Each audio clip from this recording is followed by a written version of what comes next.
just want to give you a quick movie recommendation. The Marvels by Disney. Yep. Now, this film is just what the doctor ordered. Brilliant film from the all-female cast to the all-female writing team, kicking ass for 2 hours straight. Can't believe you were without me. Well, I didn't see it yet, but it is on the to-do list, and I don't need to see it to know that this is what the action movie genre was missing. Just a paradigm-shifting, complete departure from the toxic preferences of the Avengers fan base. It's a cinematic home run. Bingo. And when I saw negative reviews from trolls commenting on the massive budget and the low box office numbers, I said, you can add a couple more to the revenue column because I'm coming to see it twice. I'm sure you loved it twice. I haven't gone yet, but once I do, I will most likely go a second time because from the pictures and articles, I can already tell this will be rewatchable. I believe Stephen King said it best. The people gloating about this film's downfall are unpleasant. He then went on to mention hasn't seen it either, but most likely will in future, if not in theaters, the moment it gets to streaming platforms. My friend's a reviewer for Salon.com. He's on the horn right now with a glowing Best review. thing Disney's done, hands down. Haven't seen it yet, but I already know it's incredible. Oh, the anticipation is killing me. Maybe we could go this week. This week does not work. I got kickball finals. And to be honest, I don't know if men should even be taking up the precious theater space for this blockbuster. Great point. You know, it's time for men to step back and allow women to enjoy the film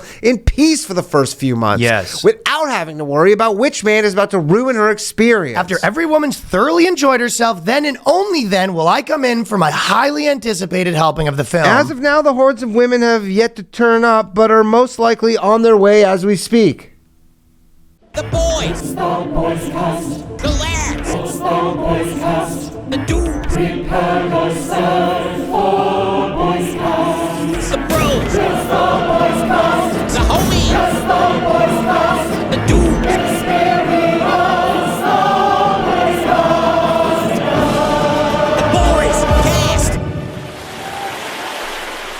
The boys. Boys. Saturday, the first time, but it is for the boys, so people already know that. Yeah, classically.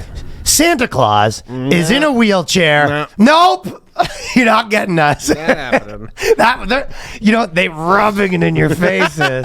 So they have Santa, and I think he's like a black guy, and he's in a wheelchair, and they just have him in the Targets. Yeah. And they go, no, Target. We know what. Oh, wait, I'm already doing it, because even if we say we are not doing it, we're doing it. Target literally just has, like, whatever that company has, is they have a giant, just like, lever that you pull. It's like a slot machine, and it's every possible permutation. It goes, boom, boom, boom, boom, boom, and that's what you get. It goes Santa, black, in a wheelchair. A Muslim banker. And he go, no, we're not talking about it. I know Danny was fuming at the mouth when you came in. You were pissed off. You go, Santa walks, goddammit. He got it too good for Mrs. Claus.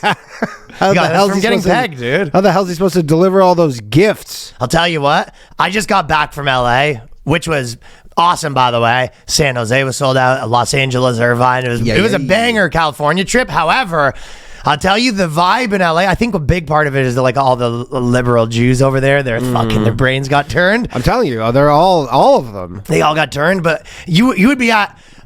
I'll tell you, you wouldn't be seeing this in 2020, where it would be like you'd be sort of at a comedy club and just your average girl would be kind of like, there's just all this stuff on, because how San Francisco, they cleaned up the streets in 2 seconds, Xi Jinping. Yep. And there'd be people being like, well, we might not want to admit this, but it's the liberal policies. And I'd be like, oh, interesting. Yeah. Interesting, television writer. And I was like, people that were writing on TV and all this stuff, they're all coming up to me being like, this stuff's crazy, huh? Yeah, I'm like, you don't say. You don't say. I've kind of been talking about it for 8 years. Dude, I'm telling you, you're seeing like famous comedians come on stage and they're just like with just spicy 2015 takes. I mean, Michael Rappaport yesterday said that he's gonna vote for Trump. So that's all you need to know about anything. Rappaport's going wild. Rappaport is going nuts. Being married to that guy must be tough. He probably comes home. Or do you think he doesn't? He's completely normal, and then once he gets that Instagram, it just fucking he goes wild. Nah. I think he's nuts in real he life. Definitely makes some videos where he's like, "That's too crazy to post, even for me, probably." He's like, I don't know if I need to. Dude, he made a video where he goes, yeah, all you people who are not supporting us Jews, he's like, we're making lists. He's like, just so you know, he's like, we're making lists of all you people who aren't supporting us, and you're not going to get our investments. We're not going to invest. And I'm like, oh my God, Michael, what are you doing? I'm like, Jesus Christ. I want to literally like go up to the Upper East Side where he lives and just track him down and like shake him. Like, what are you doing? We're gonna shut your bank down, Dude, literally, You're never gonna work in this industry Dude, again. he said all the things, and you're like, oh my God, man. And then next day, 6 hours later, he's like, I'm voting for Trump. He's like, I said it.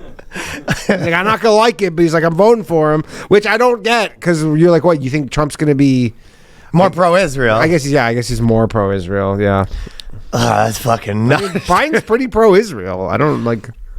Hey, dude. Well, anyways, there's 3 more before the end of the thing. Phoenix, Denver, and Toronto, which only has 20 to, like, I think it's 150 tickets left, and it's a month away. Nice. It's the biggest show that I've ever headlined in my life. Sir. And the lineup is going to be announced right now. Yep. So I got Paul Thompson is going to host. Nima Nazira is going to do Nice, it. Nima. And Danny Polishuk. Yes. That's Yeah, the yeah, three. yeah. So that's a pretty banger lineup, Yeah, that'd right? be fucking sick, And people are from Toronto, or people on period know Nima. He's like a big social media star Absolutely. or whatever. But Yeah. that's pretty banger Yeah, squad, that'd be sick. right? Hell yeah. Yeah, it'll be awesome. So you don't want to miss that, and probably have about like 5 more days to buy tickets before they're gone. So They're gone. Get them before they're gone. so when I was in Los Angeles, I was doing like podcasts, and I had 3 hours off, and I was just on Twitter, and I posted something about Marvels. I can't remember what it is. I posted something along the lines on Twitter being like, can't wait to see it or something like that. Yeah. And then people were, I was getting like quote tweeted by like probably a fucking cock Biden voter. You know what I mean? Yeah, of course. And then I was like, I was right across the street from a theater, Yeah. and Marvel's was on the thing, and I go, fuck it. I literally walked across the street and just went to Marvel's by myself. Yeah. I posted a photo of that. First, I thought that was a fake photo. no, I went. That's so funny. I thought that was like a joke. It was a joke, but I did do But I'm it. saying, no. But I'm saying, I thought you were like, I'm in Marvel. Haha, there's 0 people here. I went. I didn't know that was actually. I watched Marvel's, dude.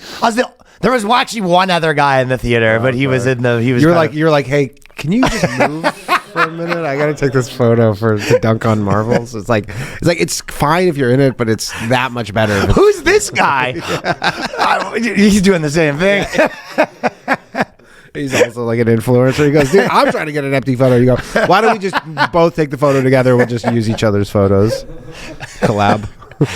There's one, but I hope this guy was going as a gag. Otherwise, being a grown man going to see Marvels by yourself, which I did, but I was like doing it ironically. He's on his podcast being like, and this fucking turkey I'm seeing as a joke, and there's actually a guy watching it.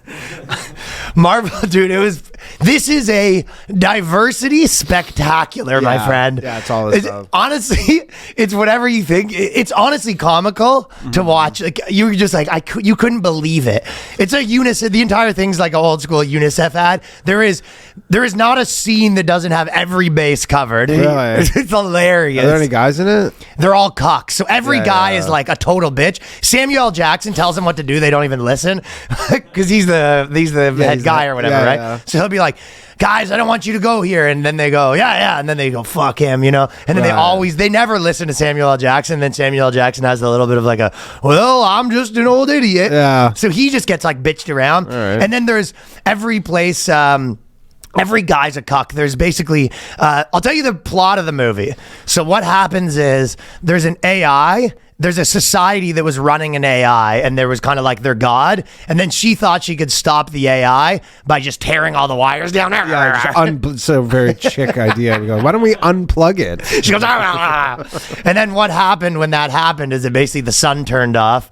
So she basically ruined like 5 different places with her idea. She thought that would work, and it turns out it didn't work. A chick would do. And then she was too embarrassed to go home, so she just stayed out in space by herself because she was too embarrassed to go home. She's just floating in space. Yeah, because then she goes back, and she doesn't age, I guess. So she goes back, and then Who's this? Brie Larson? Brie Larson. So Brie Larson. I've never seen one of the Marvel movies. There's some good ones. I know. She goes back, by the way, and then there's a kid that she was like basically raised her, and that's the black chick. What's her name? It's a white chick, a black chick, and an Indian girl. No idea. And then, so the girl that she raised they have like a cat fight. It's like, oh, you're just back, huh? And then they have like very sexual tension the whole time. And then finally she confronts her about it, and she's kind of like, you left me, and it's kind of that sort of thing, right? No lesbian scene? the whole thing has very lesbian tension energy, right? Yeah. And then it's a very collaborative. It's all girl stuff. So no love story. Like it's really, and the interesting part is just because it was written by a bunch of chicks too, and it's like they do everything is very chick oriented in the sense that, you know how and there's a lot of times there's like kind of a leader and then the other guys and people play the roles.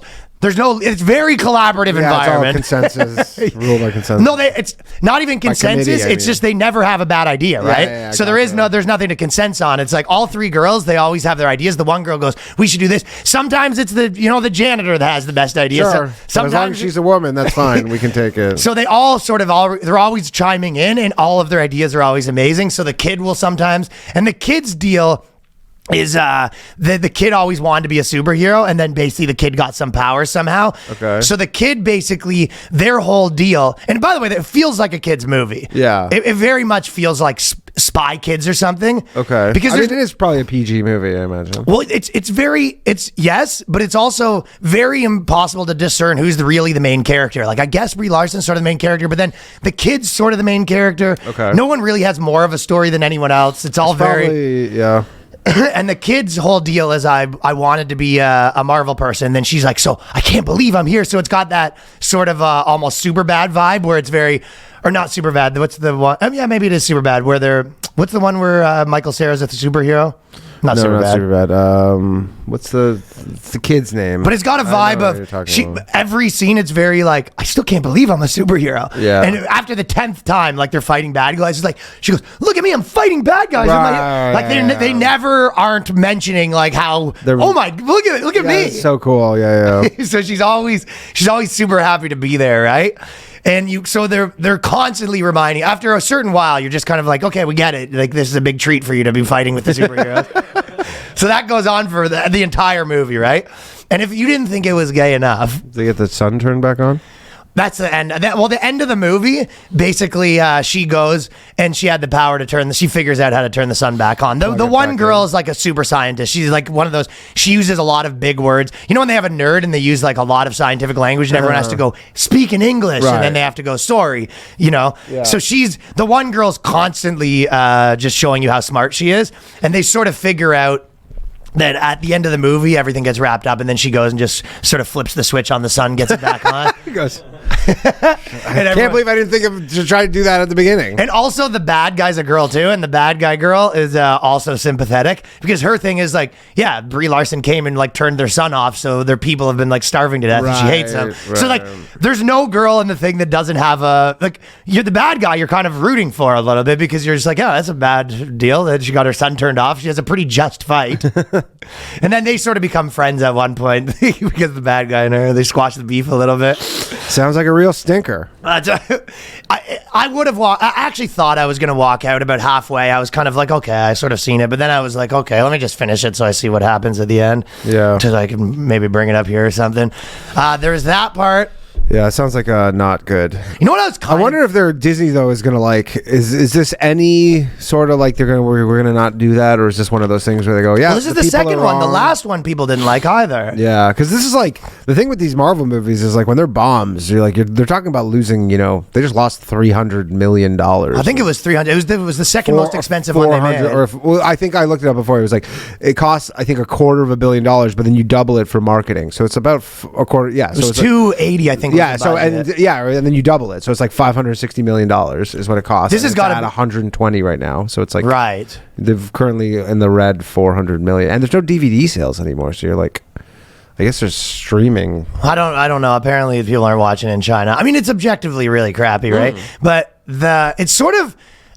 I think they knew they were walking the plank because I think this happened. They sort of decided they were going to make this movie 3 years ago. Of course, And right. like in the 3 years, people have really fucking had it up to here with this kind of shit. Yeah. So and they delayed it a couple times. I think everyone involved in this film knew but during the last 2 years leading up to this, they knew like, buddy, we're walking the fucking plank here. And I guess this is too big of a movie to just like. Did you see what they did with the John? You Cena? can't fucking can The John Cena movie or whatever, the Roadrunner versus What happened? This is- who's the Roadrunners Coyote, yeah. They canned it? It was done. It's done. Like it was like literally fully done, ready to go, like fully edited, post everything, and then they're just like they took because there was like a tax write-off for just like never releasing it or something, so they just took the tax write-off and just what? Yeah, they so shelved her? Yeah, like they're just like pop her on the shelf there, but bud. it's like a full $100 million movie. Cena can't like that. You No. can't see him. You cannot see him. No. Cena's really, fucking really unhappy about it. You Cena's cannot see movies. this. You can't see me. No. It's a marketing campaign. Yeah, but they straight up just like were interesting. took a tax write-off. They might have. This might have been the movie. And they did that for the cat. What was it? The Catwoman or Batgirl? There was that one or two where they're like, "This is." It's crazy that sometimes they'll get to the end. Catgirl They go, could "This get is so shitty that like it's worse to." I think they release this." almost did it with this. Yeah. Well, it's like it was just one of those things where I feel like if you're going to, you know how we used to talk about. I remember someone told me this when it's kind of like a young comic thing, but he was just like, everything can't be like wacky. So if your comedy's wacky or if the characters are really wacky, your plot can't also be wacky because then everyone's just kind of like, what's going on? Yeah. So if you're gonna make It's too much wacky. if you're gonna make that movie where it's like, okay, this is only girls. We have all the, it's basically no real main character. The just kind of no love story. Something you might want to make. You might want to follow the normal storylines or something. You know what I mean? Yeah. Like you don't want every single thing to be different. Yeah. Yeah, she tried. I can see this She tried kid's to liking just. it, maybe. Yeah, she just whoever wrote this was like, it's gonna be a new paradigm of movie, and you're like, yeah, it's not though. Yeah, they did think it was gonna be a new paradigm. Most a people little. try that, and it's just like a huge failure. Do you remember in Jack and Jill when that movie was getting trashed and they had these really long scenes where it was just everyone at the table and it felt like it moved really slow almost? I haven't It kind of seen had Jack- that. The three of them would be talking and it was all sort of single camera shots and it would just sort of cut to the girl. She would say something and then she would say something and then she would say something. It was very like, no, you know what I mean? Yeah. Not overlapping. And it would just, that would go on for 6 minutes, you know? Yeah, And they yeah. were sort of making jokes and they were like, They're not good jokes. yeah, because the kid was like the comic relief and it was all this kind of kid jokes. Sounds bad. They're very empathetic too. The one time, the one girl, like anytime they yell at each other, they come back like in a couple minutes later and they go, I'm very sorry I spoke to you that way. yeah, they're always apologizing to each other. It's a very empathetic The cast. problem is like girls want to see Barbie, not Marvel. Like obviously girls will go see Marvel, but like that's not your main target demographic for these movies. Yeah. So then, and they cry, well, this time it'll be different. And you're like, nope. No, I think that is kind of why I was thinking when I was in the theater. It kind of reminds me of, because yeah, you're basically like, okay, we're going to take a guy thing and make it a girl thing. Yeah. It'd be the equivalent of if dudes said, if like romantic comedies or romantic novels that like the audience is 90% women, it would be if guys made a thing where they demanded romantic comedies to be about a guy that goes to Vegas and fucks hookers. Oh, yeah. You know what I mean? And well, then- they did that with Bros, remember? They go, hey, finally, like a all gay guy romantic comedy. And you're like, nobody wants to watch that. Yeah, no I don't know what to no tell one you. wanted There's to no watch demand it. for this. Yeah, that's kind of what it was. It was like, yeah, they have the new romance novel, and it's like, it's about a guy, and he never falls in love. He just goes and fucking bangs a bunch of hookers with the boys, and it's like, well, that's our representation, and obviously no guys want to read the because No. it's still like that genre or whatever. Yeah, you go, fuck that. And then, you know what the jokes were? Again, it reminded me of like Nickelodeon or something. A lot of the jokes were they would go, the girl's Indian mom would go, if you don't return, I'm going to kill you. And then she goes, what'd you say? And she goes, oh, nothing. Yeah. Like that would Yeah. you know what I mean? So it seems like it's a kid's movie a bit, or at least trying to... The 14-year-old girl's she's never fought before. She's just shredding every single villain course. top to bottom. I don't think there's one moment where the only time is when the other bad girl, but there's like the society of cucks that they're sort of saving. Yeah. And they're all sort of dudes. They're all just like blogger Useless, dudes. yeah, But they have useless. they have cone heads or something. They're all Okay. just like these useless guys like, oh, well, luckily the girls are coming to save the day kind of thing. I don't think a guy wins a fight in the entire movie, right? Guys are just getting Sounds tuned. really crappy. Guys are getting tuned up in this movie, right? Ugh. But if you didn't think that was feminine enough, there's a musical number. So they go to this one thing, this one society, and the one society where she goes, I'm kind of famous here because she's the queen. Yeah. Because she married the guy. So he's a Japanese guy, and he's got an accent, which doesn't make sense because they don't. Which accent? He has a Japanese accent, but it's like wouldn't make any really sense why he would have a Japanese accent because they're not Japanese. There's like alien creatures, right? Right. And then basically their language is they can only sing. So they show up and there's a full-on musical number. Oh, that's... The queen has arrived, and then they can only sing to each other. And she goes, "There is my girl. How long will you be here?" You know what's funny? And she has to sing back to Yeah, them. you know, like forever, like people who made movies would be like, it's like this was going to be such a good movie, and then the executives like got their fucking paws on it, and they started making all these changes. But this is probably the opposite, where they go, "Do whatever you want," right? The executives are like, "We don't want to tell a woman director what to do. The executives do whatever say, you want," right? And then the executives are probably like, "Yo, we're all getting fired because we decided to let her do whatever she wants here." That's exactly what happened. The executives stayed the hell away. Oh, yeah. Or there was probably some guy executives there that were just like, we're just going to completely just do it. We're not going to follow any of the sort of storyline guidelines. We have a pretty good system going on here. And then I think the girl executives were like, what the fuck did you just say to her? What? You're saying that these women can't make a movie? Yeah. And They can't reimagine the Marvel universe. I don't really understand their powers either. The one girl, I guess, she could like sort of she had some bracelet that let her make portals, so they kept sort of changing places. Okay, They sort of explained it, but it was a little weird. I mean, think how much you hate traveling. Well, they didn't travel very far. It'd be like if me and you just kept switching places. And then they had a lot of montages to figure out how to be good at. The dancing culture was the craziest one, though. Sounds like hell. You know what I was sort of thinking I'll tell you the best before I say move on. I just tell you the best. Probably the best part of it was the Indian dad, who was like a typical Indian dad. Yeah, they just had really cliche Indian dad jokes. But there was one time, and the only time that I was like, "That was pretty good," was they were in the spaceship with all the Samuel and all the people that were getting. They're all just assistants to the Brie Larson now. Yeah. The Indian dad, while all the war was happening, the Indian dad was talking to the fellow space guys about why they need to have a Roth IRA and stuff that. It was okay. Yeah. The Indian dad wasn't bad. I'll give him that. All right, that's something. Yeah. Shout out to the Indian dad. You know what? We've already. Do you think he'll get a spin-off? Indian Dad spinoff would actually be okay. I tell you, Indian Dad, every time he came on that screen, conversation, I guarantee you, has been had at like the Disney studio. Should we give the Indian Dad a spin-off? No, I'll tell you the perfect way to describe it. It was the comedy, because all these movies are kind of comedic a little bit, right? Yeah. But it was only the girl that was sort of the comedic effect, and she wasn't even that bad. She probably could have been like a star of Nickelodeon or whatever. It just, didn't feel like that type of movie. It felt like everything she said should have had a laugh track. You ever watch like Big Bang Theory where they take off the laugh track? Mm-hmm. It was like that. It was jokes that don't actually make you laugh, but like if you put a laugh track behind it, you go, okay, this is a crappy sitcom or whatever. Yeah. It felt like you took the laugh track away from their kind of jokes. But do you know how we were sort of saying there was like the craziness gap and all that stuff where women are more crazy? Yeah. I was thinking sort of like a funny way to put it, but it's sort of true. Is if people are saying, "Oh, are men crazier or women crazier?" It's that. I mean, obviously, the answer different type of crazy. Well, I was gonna say what actually happened is that it's the same amount of crazy. But do you ever remember that? There's an old Tosh joke where he says there was 15 minutes of fame, and he was like, "Well, that's an average." Yeah. Like that's what this is too. It's like craziness means for men, it means like normal.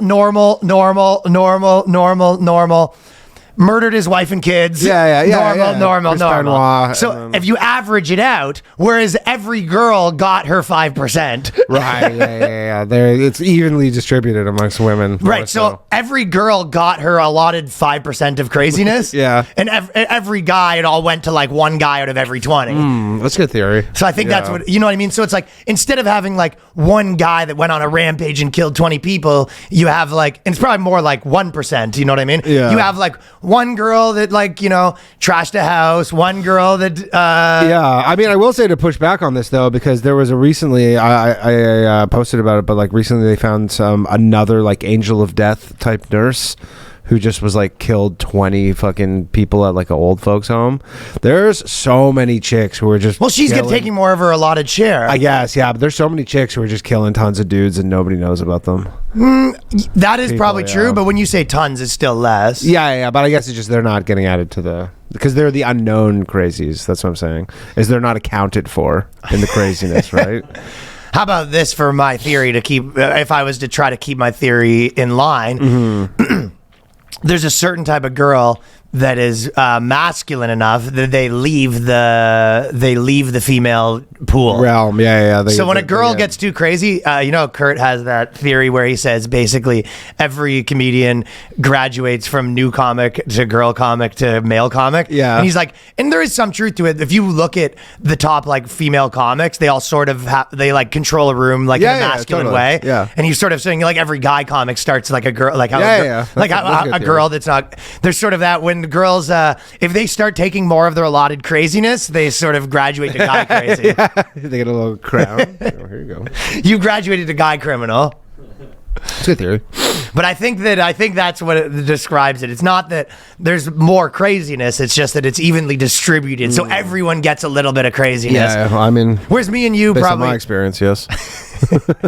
They all got a little. They all got a taste. You know what I mean? Yep. So I think that's a good way to Those describe hormones. it. Okay, this is. I'm telling you right now, I'm a little fed up. Yeah, You can probably see it on my face. I'm Blood's boiling. Yeah, and I'll tell you what, Will Smith. I'm going full Will Smith stand right now because I'm on his side. Yeah. Something's happening in this Hollywood thing, and it seemed I don't know if he's messed with Scientology. I don't know who he pissed off. But this is Will Smith's former assistant come out. He's doing a press tour saying that he walked in on Will Smith boning dudes now. Yeah. He goes, I walked in, he was bent over the couch. Will Smith, they are on a full out. I saw someone on Twitter saying, I think they're trying to make him kill himself. I think that's what I said. Okay, maybe it was you that I saw. Well, no, I saw someone say it on Twitter, but I also said that. I thought you said it on the podcast. On the podcast, yeah. I go, they're trying to do something to him. They're trying to break him. They are trying to break him. Yeah, and he's unbreakable. No, that's not him. Actually, I don't know if he is, man. I bet you he's feeling it right now. This dude.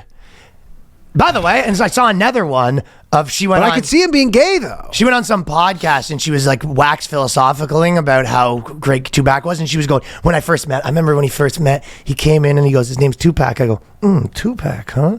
And he go, oh, he's cute. And then I remember he came up and I just looked at him and he looked in my eyes and we were just inseparable. And it was just like, this was a week ago she's doing this interview. But like, yeah, I don't know. I do think he's very likely gay, so I wouldn't. Do you think he might be gay? Oh yeah. Do you think he's gay, or do you think that Hollywood just fucking messes with people's brains so much? Well, he was in that movie. He's like, maybe I'm gay. I can't remember what that movie was where he plays the gay con artist in the 90s. You think he was a little too comfortable playing that role? He's very good in that movie. Yeah, that's Danny's evidence. You go, how's he gay? He goes, riddle me this. Here's a photo of him. He played a gay man in a movie once in the 90s. Was he kissing dudes in the movie? I think so, yeah. I think he did kiss a dude in the movie. What? Yeah. You don't remember this? It was like in the... I remember the con artist movie. It was like he played this con artist. He was like pretty sure it was good. With this white rich family in like the upper like east side of New York, and they take him in and he's like convinces them he's something, but he was just like some homeless con artist guy. Kissing dudes, huh? Yeah. Coming back, Brother Bilal. So the Brother Bilal too. So he's messed with the brother community too. Okay. And he goes, who used to share a close bond with Will Smith. A lot of people commenting that they think he might be sick constantly. Yeah, I'm sick. Yeah. I have allergies. What are you allergic to? I don't know what it is. It's the studio. I think the studio is just dirty or something. Poontang. I don't think we've ever cleaned the studio yet. Maybe I need to, because it's just I don't have allergies until I get here. What are you allergic to in general? Cats, dogs, cats, dust. Dust. Yeah, it's probably dust. Like I think it's dust when I come here because I'm like I don't have it before I get here. I personally am calling Cap because I think you're like this everywhere. Not like I'm actually stuffed up right now, and I was not stuffed up until I got here. Yeah. Okay. Yeah, like I'm like legitimately stuffed up right now, and I was not stuffed up. Yeah. All right. But I'm not sick. I'm thinking yeah. I actually, you know what? I just did. You know what's funny? I want to get that checked out. I just did a blood test. I did blood work with that company. Were you Bloods or Crips? Crips, and then what they make you do? kill someone? Yeah, I got to get jumped in, but I did with that Merrick Health Company or whatever. I did blood work or whatever, and then one of the things on the blood panel was like something that's related to allergies was like through the fucking roof. So I'm like, that's just the ancestry.com, and that's your Jewish percentage. You don't you don't even have to do your ancestry.com. You just do that test, and you go. You're I don't remember taking a 23andMe. 85% allergies. That's the new. He goes. The allergy community. The allergy community is really going through it right now. The allergy community has all eyes watching them. I'll tell you that much, man. All eyes on the allergy community. An allergic friend of mine had coins thrown at him. So brother Bilal's definitely had it out for Will Smith. He goes, close bond was Will Smith. Even worked as assistant for years, opening up about the Suicide Squad actor's controversial life. They just have to pick one random movie in this. Suicide Squad. He's Ali. It's just so funny. They just have to always pick one random movie. So he's Bilal's promoting his new book, Will Smith, The Demonic Circle book. So it's like basically a straight up hit piece, right? Yeah. So it really is, once a couple dominoes start falling on these Hollywood guys, they get murdered. It's like it really does feel like they're protected, and they're allowed to do anything they want. You know, they can go to islands and have sex with kids. They can do anything they want. And then all of a sudden, as soon as like one of the dominoes falls and they do something wrong, once you cross one of the allergic people, listen, it does feel conspiratorial. Oh, it is crying crazy because you're like, he didn't, other than the slap, but like they were coming at him before the slap, even still. This guy can't catch a break. No. Well, they go, as brother Bilal sat down with Tasha, he remembered that, I watched the clip, and he goes, he remembers that he was Will Smith's pal. The actor was never his friend. He goes, so he was just, but he goes, he was Will Smith's pal, but the actor was never his friend. He added the actor was not able to please Jada, as he claims the Matrix actress was used to something the size of a baby leg, and Will came in with a pinky toe kind of penis. So I don't even know this. A baby leg? So this is what he goes, he's doing this interview and he goes, well, Jada Pinkett Smith is really used to having a big dick. Yeah. And Will Smith has a small dick, and that was the crux of a lot of their problems. But yeah, see, part of the, like, going back to the they're trying to crush him is like, this guy sounds like some just nut.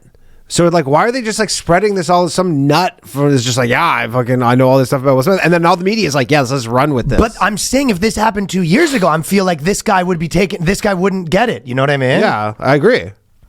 This guy would be going on his media tour, and they'd throw him away. Yeah, they'd be like, cease and desist, all this stuff. We're gonna sue your ass. Like, no fucking TMZs. Like, we're not posting this nonsense. And then now that's what I'm saying. Everybody's like going after him. Yeah. So they say she's itching for that baby leg. She wants a baby leg. I want that baby. And then he goes, when you start working with Will Smith, they make you go to rehab, even though you're not addicted to drugs or anything.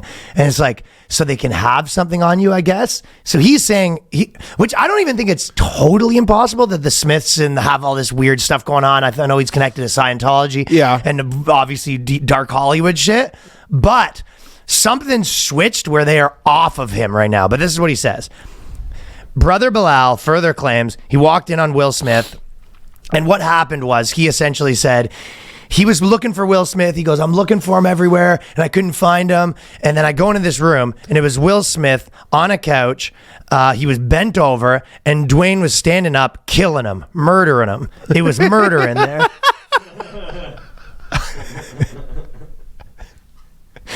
Good God.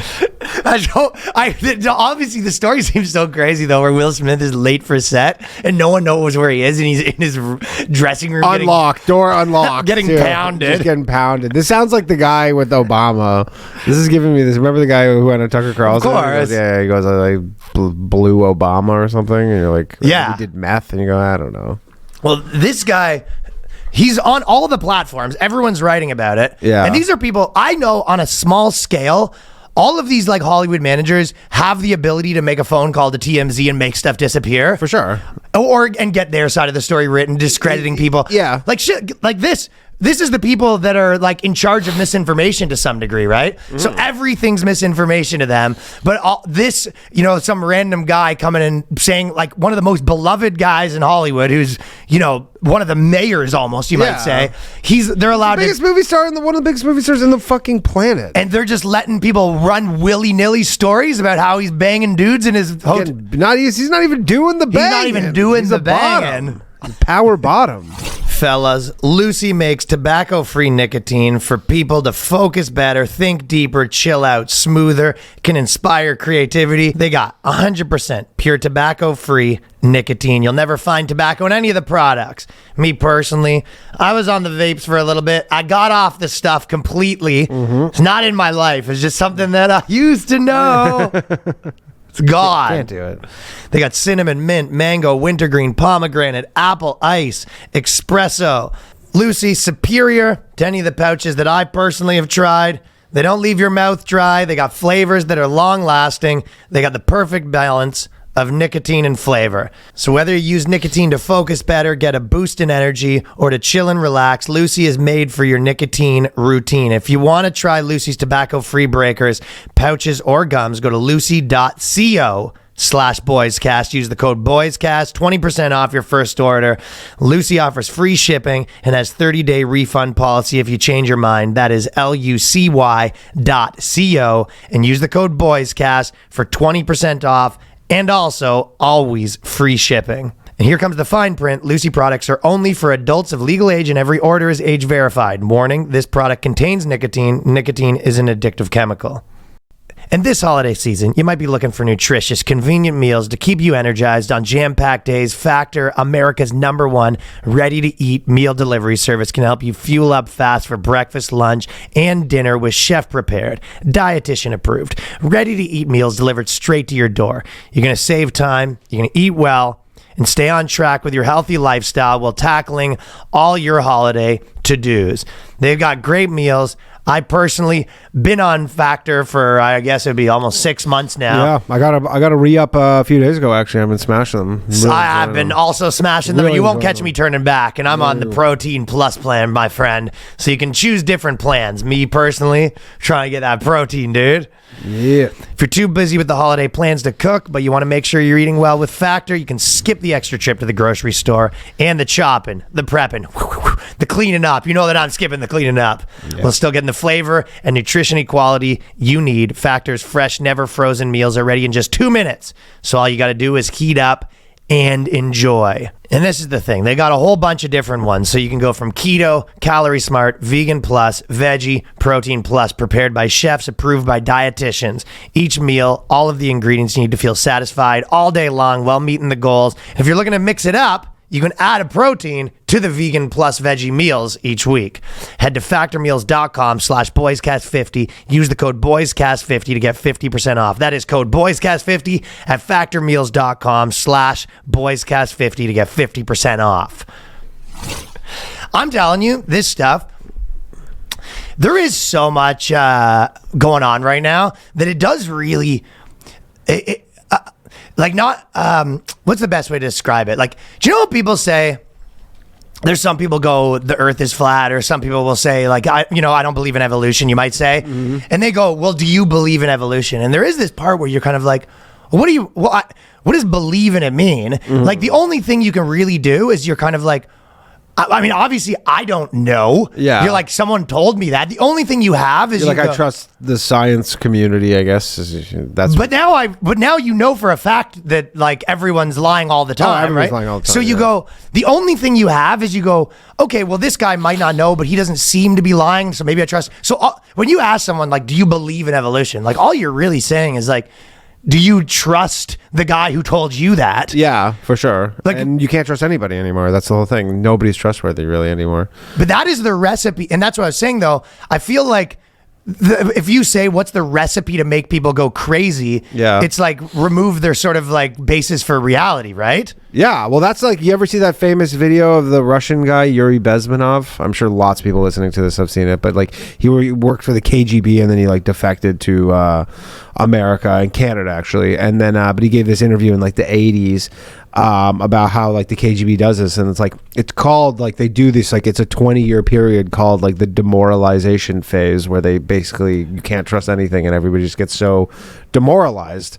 Because what kind of stuff do they do in the KGB? It's like it's all just like this information war stuff, where essentially it's similar, where you can't trust anything, and all this conflicting stuff comes out, and you just get to the point where you're like, I don't know who to trust. I don't know what to think. I don't know what to believe. I don't know what to believe. Like, is evolution real? You're like, I don't know. Yeah, you go like, I don't know, like because the problem is someone who scientifically I did respect got caught doing something like that I now know is a lie, and then you're like, okay, well, you just like kind of lose faith in. Well, the Earth is flat. People, they would go, oh, what is this Earth and flat? And I go, I mean, maybe it probably doesn't make sense that it is, but he go, I know that you lie about stuff. Yeah. You're exactly, and that's a lot of how it is. Well, they go, well, they've lied about other things. Why couldn't they lie about this? Then you kind of look at who has incentive to lie. It's all just and then it's more like you're not like, oh, the Earth is flat. It's more just like doubt creeps in of everything. You go. It starts to feel like, when people say you're in a simulation, it does. It's like all that stuff, right? Yeah. And then now, I don't know if you've seen the AI scams that are going on. Like people it always starts with old people getting rocked. Yeah, you know what I mean? For sure. So right now they call someone's son, for example. Mm-hmm. They'd call you and then you'd like be like a telemarketer, get your voice, replicate your voice. Then they'd call your mom and be like, hey, it's me, Danny, and I got in like this DUI. Yeah. And I needed like someone to give me like a bond or whatever, and I killed someone in the DUI. If you could send $8,000, I need it. Then the parents send the $8,000, and then so all this sort of shit's happening, and then you go.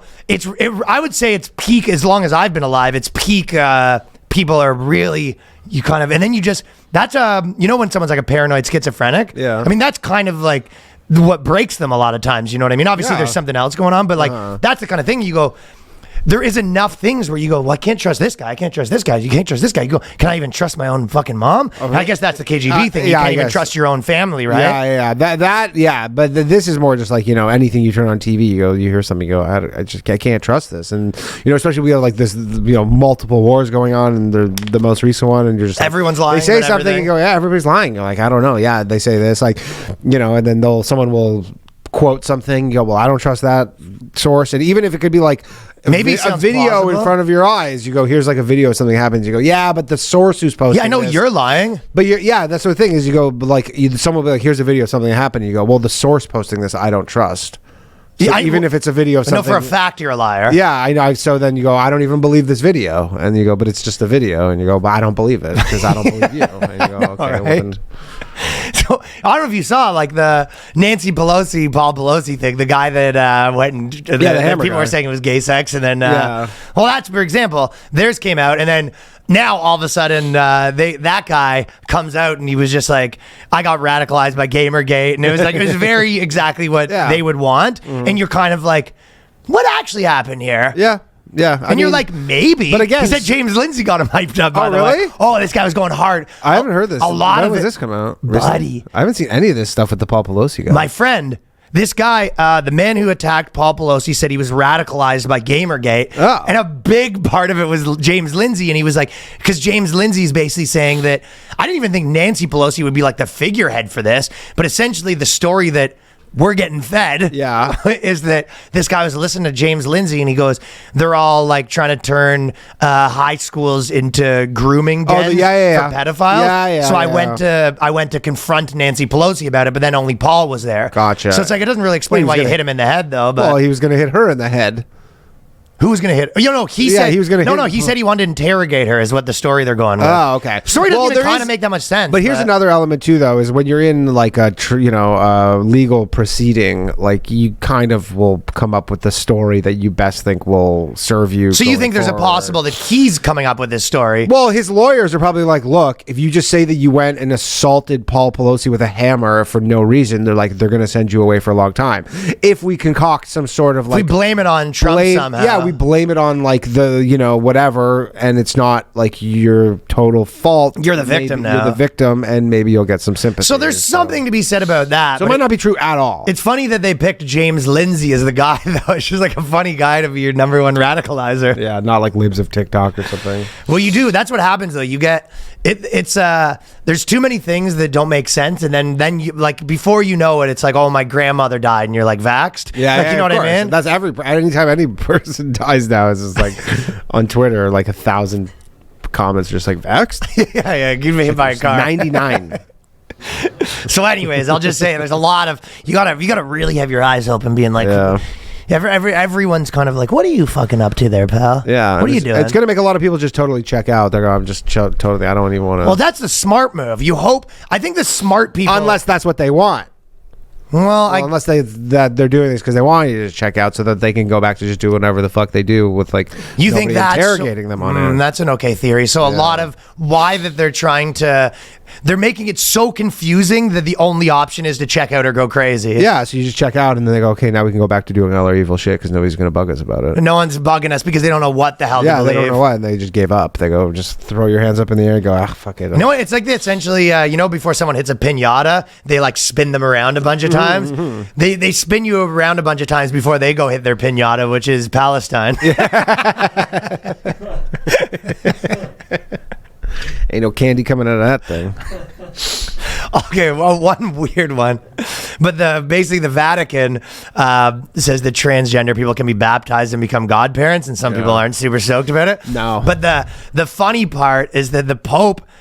He said transgender people can be baptized, but he still says that homosexual acts are intrinsically disordered. Yeah. And I was just like, and he's like, listen, anything's good to go.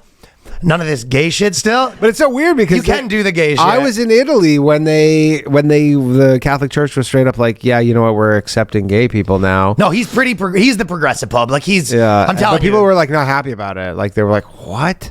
Well, it's pandering to the wrong group. Like you're not.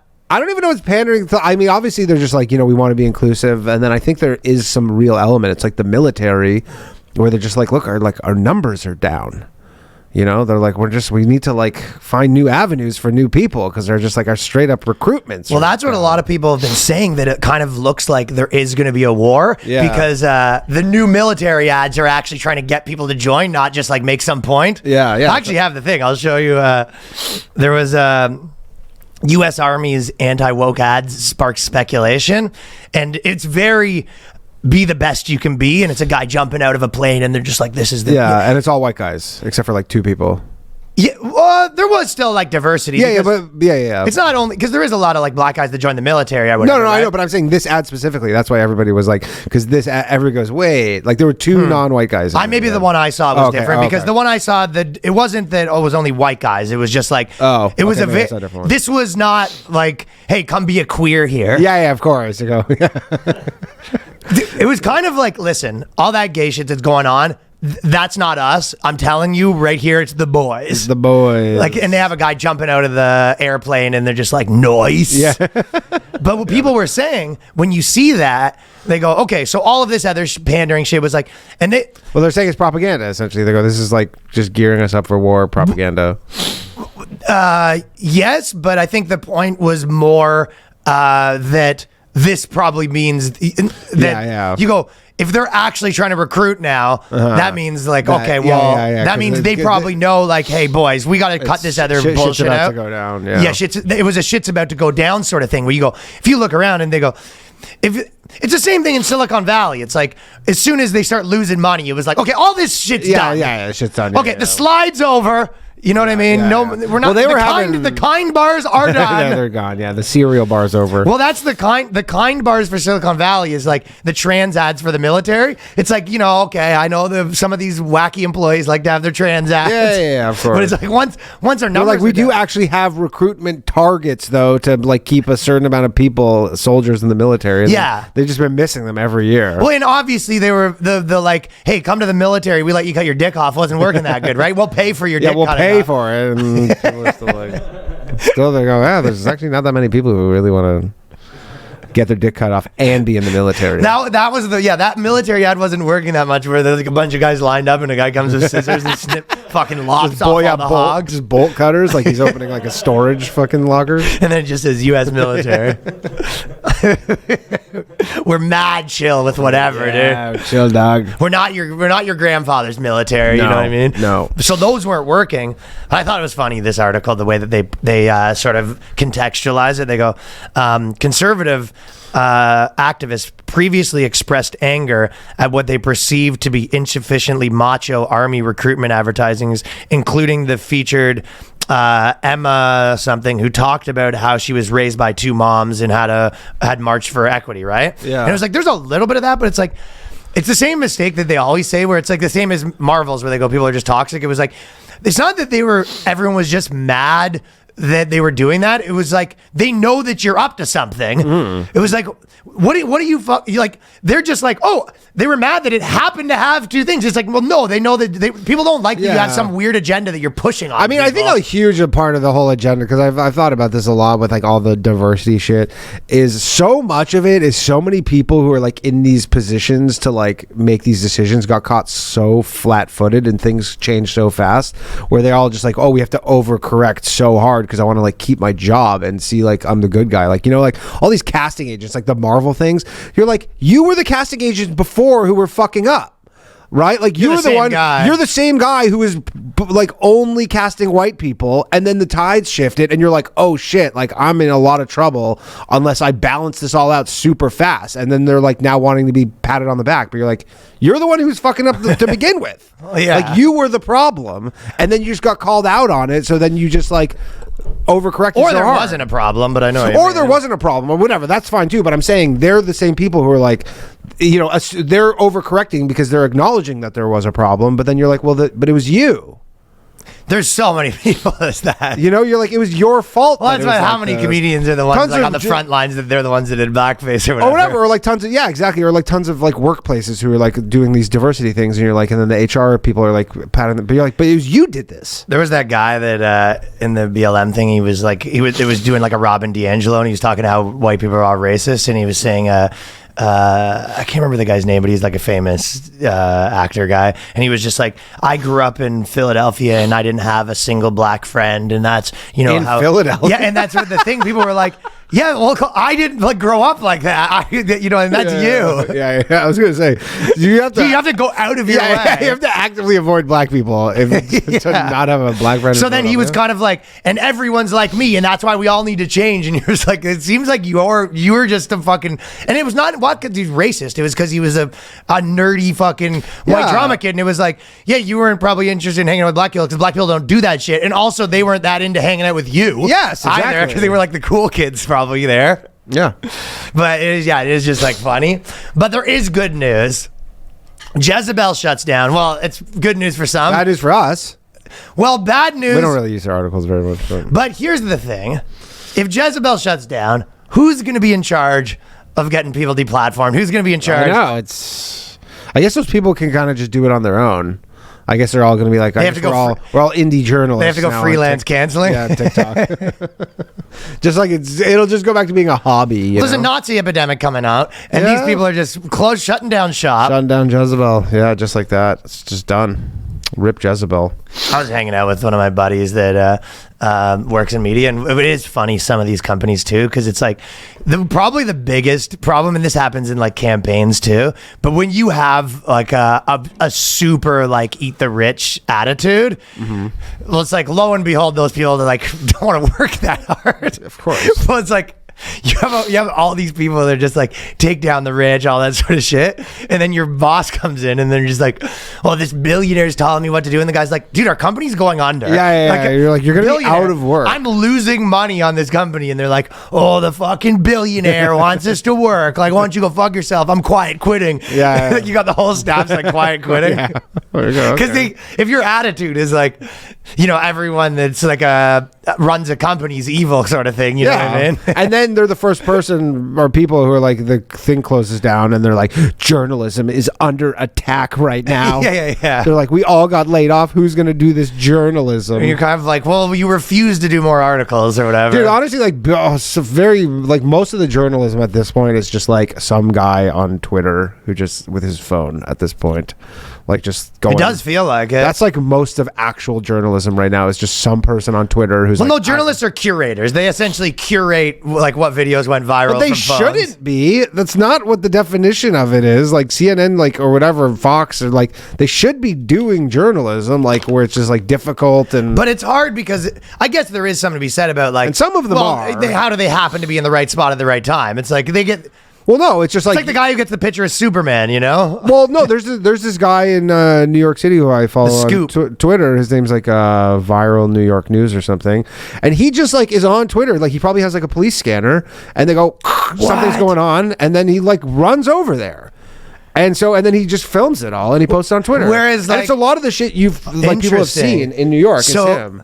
At Jezebel, they would probably have something like that, and they'd have the police scanner, and they go, "Oh my God, there's a crime over there," and they go, "Fucking pigs." Yeah, exactly.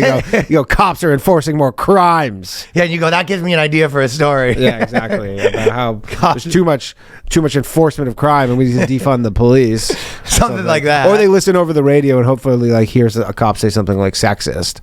You know, like accidentally says something sexist. He goes, like there's we need someone over 2 cars, and goes, "Thanks, Toots." He goes, "Did you hear what you just said?"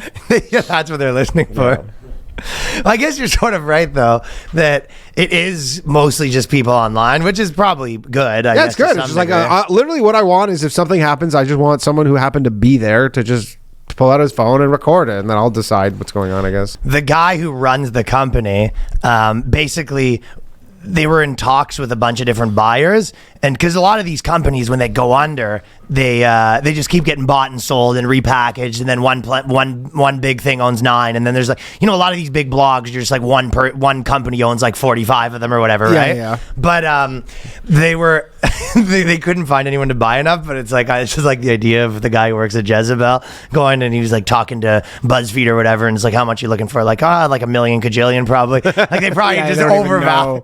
They have overvalued themselves so much, probably. It's like, you make it. What are the revenues like? He's like, revenues? Oh, sorry, what was that word? What is that? I don't. Is that a journalistic term? I'm not clear. It went full. I'll tell you what they're worth. A fucking bucket of tape. I'll tell you what you guys are worth over there. Someone will probably try and. I don't know, but you can't really rebrand that because that just became fashionable for like the rah-rah. I don't think you can do much of rebranding, yeah. And like, what are you going to go back to? Like, just like a feminism thing? Well, the guys that fire everyone, too, they have to act like they're so empathetic about it. So he goes, a few decisions over the course of my career have been excruciating, and I want to make this clear. This is in no way a reflection of the Jezebel editorial team. This is what they're sort of saying when they fire everyone, but the guy he has to keep going to Jezebel and making these speeches being like, there's nothing more brave than what we are doing. You're gone. And honestly, we have a mission and we are accomplishing it. And what you have all done here, you two gone. And this is just the hardest thing. You are so valued, you're gone. And so they have to just keep firing everyone, but they have to be like, my heart wrenches. Oh, of course. I mean, I'm sure some of them are, I don't know. They're probably like the guys who work there are kind of pussies. Yeah. Yeah. Well, this is the kind of stuff that they're doing, by the way. So Billie Eilish says men don't face criticisms about their bodies because girls are nice. Yeah. See, they're out here printing false stuff about Will Smith having sex. And then she says men don't get criticized about their bodies. And it's like, I think everyone in the world can accept that that's not true right now. Yeah, I mean, Jonah Hill is a perfect example. Like, Jonah Hill got murdered. He hugest stink about it. How many things where girls say that dudes are fucking, they don't have enough money, they're not fucking, they're too short, they're fucking, their dick's not big enough. I have a million things. Yeah, it's patently untrue. And then there's more things they probably said about you. Patently untrue. What are some of the other things people have said about you? Bastards.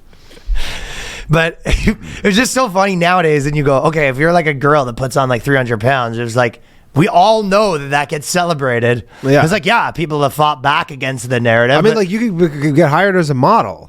Jonah Hill got sprayed, dude. Dude, they killed him. Yeah, when he puts on weight again, he gets fucking hit. Yeah. Yeah, for sure. Even when he's skinny, they go, he looks weird as a skinny person. Like, they're getting him from all angles. Yeah, it's just like, yes, if you're really famous, people are going to criticize the way you look. And if it's like, if you really don't want your looks criticized, it's like, yes, probably don't enter politics or public life. Yeah. But by the way, you don't have to do. No. Like, there's a lot of, like, Billie Eilish or whatever, like she could just be like a songwriter behind the scenes that exists, and you don't have to. Well, I know lots of people, and one of the reasons is they're like, I don't want to fucking be scrutinized like that.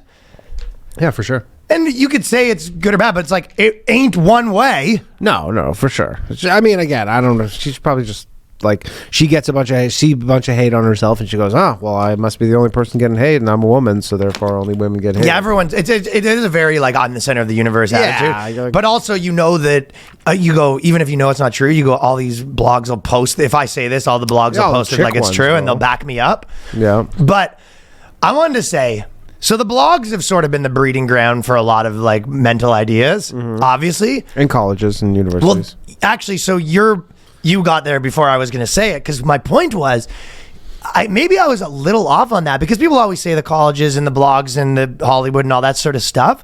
But I think it really is the university professors. That is the breeding ground for all of it. Well, I mean, most bloggers they went to university, got some like useless degree, and then they now have to like find something to do with it. No, but a lot of the wacky ideas started as like a PhD thesis. Oh, that, yeah. That's kind of what I was saying. For sure. There's like people, when you pay people to just think, they're going to think up some wacky shit. Yeah, I guess that's kind of... just like, not even like just think theoretically about not like, engineering or anything. It's like just about... So there's a university professor, and he's a Princeton guy, right?